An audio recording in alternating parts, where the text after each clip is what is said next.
Hi, welcome back. In this video, we are going to look at our first example for determining normality. So in this problem, I have a survey of 18 high-tech firms showed the number of days inventory they had on hand. Determine if the data are approximately normally distributed. So I have 18 data points here for the number of days inventory on hand at this company. So the first thing we want to do, we're going to go through and make a histogram, calculate a Pearson coefficient, and look for any outliers. So all three of these things are going to require me to use my calculator. Or they're not going to require, but this is going to make my life a lot easier. So what I have done is I have gone through and I have put my data into list one. So here in list one, this is the 18 data values that you can see from this table. The last data value is 158. So I have them in list one. So I'm putting my data into list one. You can really put it into any list you want. I chose list one here because it was available. You just want to make sure that you know where your data is. So the first thing I'm going to do is graph a histogram, and your calculator is great for this. So my data is in list one. I am going to hit second y equals to go to my stat plot, and I'm going to hit enter. I'm going to make sure that my stat plot is turned on, and then I'm going to choose the histogram. This third option is the histogram. I have it selected. Then I'm going to make my X list say list one by hitting second and then the one button to call up list one. And my frequency should be 1. I'm going to quit out of that and then hit zoom. And I'm going to choose option 9 for stat. And it's going to graph a histogram. So I am going to roughly sketch this on here. So here is my histogram. So I seem to have two bars that are about the same.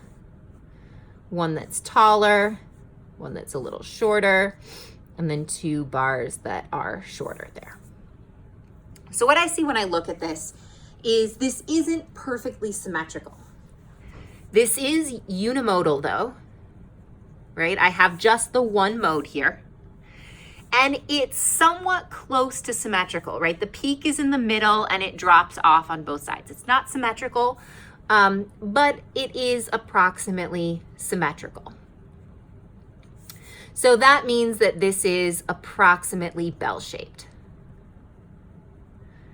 It's not perfect. It won't ever likely be perfect, but this is good enough for us. There's no obvious skew. There's not a trough in the middle. It's unimodal symmetrical. So now, the next thing I want to look at is the Pearson coefficient. So a reminder of my Pearson coefficient formula. It is 3 times the mean minus the median divided by the standard deviation. So I need to pull those 3 values from my calculator. So in order to do that, I'm going to go to Stat, Calc, 1var Stat. My data is in list 1. There is no frequency list, and I'm going to hit Calculate. My calculator tells me that the mean is 79.5. The standard deviation, this is a sample of data, not a population, so I'm going to choose the S value. So it is 40.5. And my median, if I scroll down, is 77.5. So my Pearson coefficient is 3 times 79.5 minus 77.5 divided by 40.5. So 3 times 79.5 minus 77.5 divided by 40.5 gives me a Pearson coefficient of 0.15. 0.15 is between -1 and 1. So there is very little skew. Remember, a value bigger than 1 or smaller than -1 would indicate skew. So this has very little skew. The last piece, the last thing I need to look at are my outliers, and there are my limits for my outliers. So for my outliers, I'm going to find my upper limit and then my lower limit. So my upper limit is my third quartile plus 1.5 times the IQR. And my lower limit is my first quartile minus 1.5 times the IQR. So I need to get Q3 and Q1, and then I will calculate IQR by taking Q3 minus Q1. So my quartiles are under Stat Calc 1 var stat, so I'm going to redo that and scroll down. A good idea would be to write all of this down when you first pull it up. So my first quartile is 45, and my third quartile is 98. So 98 minus 45 gives me an IQR of 53.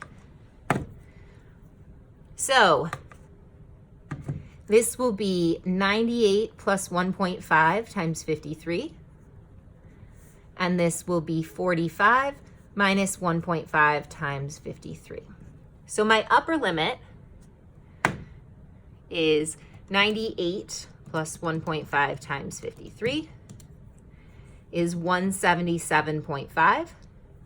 My lower limit is negative 34.5.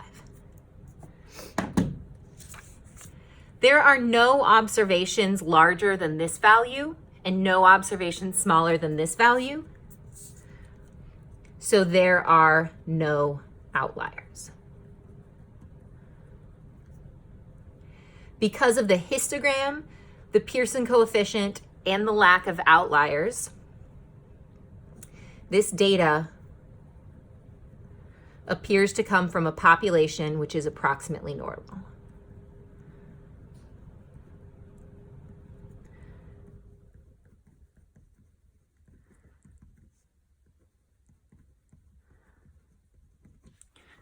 So in this case, we have decided that this data is approximately normal.